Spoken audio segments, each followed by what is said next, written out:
Hi, I'm Daniel Zengel with Regenitech, here with Dawn Lipscomb, and we're going to be talking about platelet-rich plasma injections for rotator cuff injuries.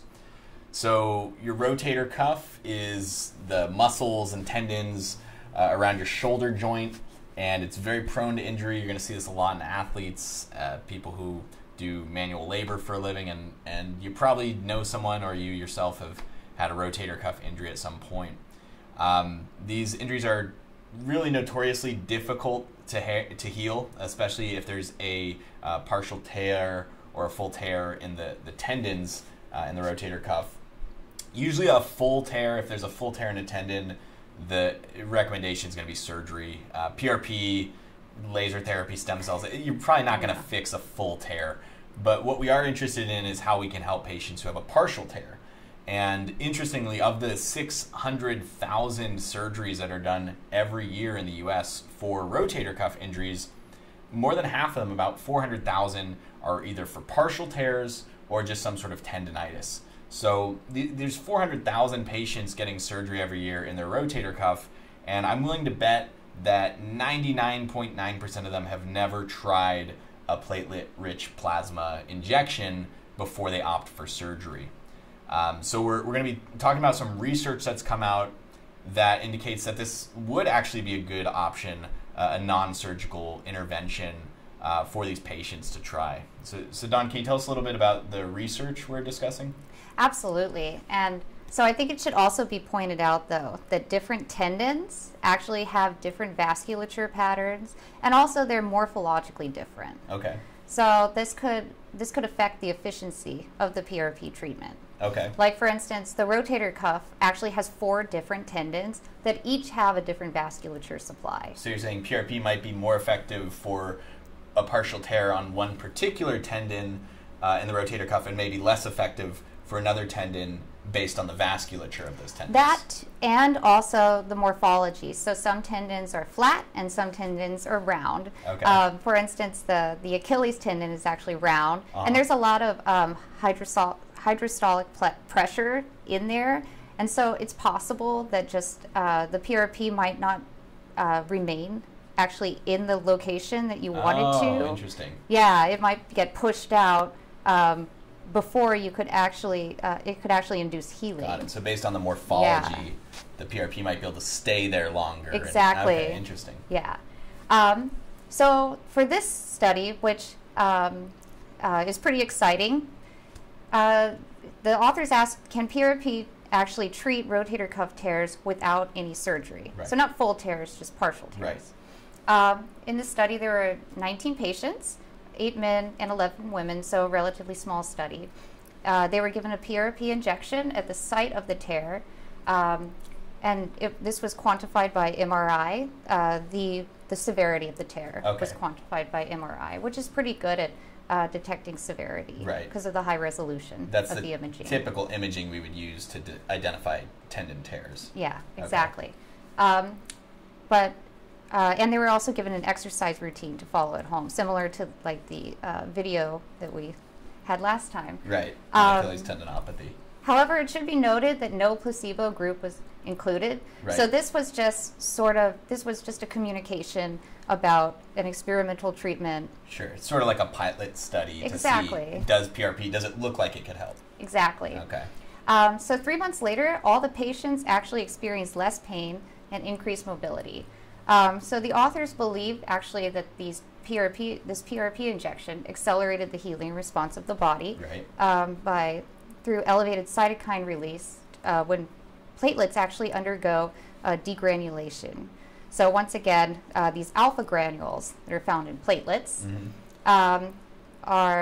they contain the cytokines. And these cytokines are cell signaling molecules that bind to those antenna-like structures that are on the outside of cells and allow cells to say, you know, hey, over here there's a fire, send in another cell to go put it out. Okay. You know. So this will actually lead to cell migration and proliferation to the site. This also activates things like transforming growth factor B. And so this actually stimulates production of the extracellular matrix in order to provide that scaffolding for new growth. Got it.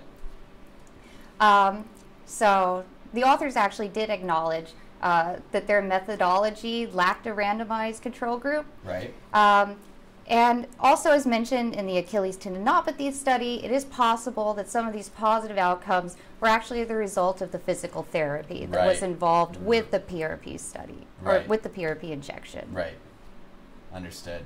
So this first study you're talking about, really the study was not designed super well. It was more of like an investigative, experimental study to see, does it look like PRP can help? But then I understand there is another study that we're going to be talking about where there was actually a placebo control group. Yeah, is that right? Exactly. Okay.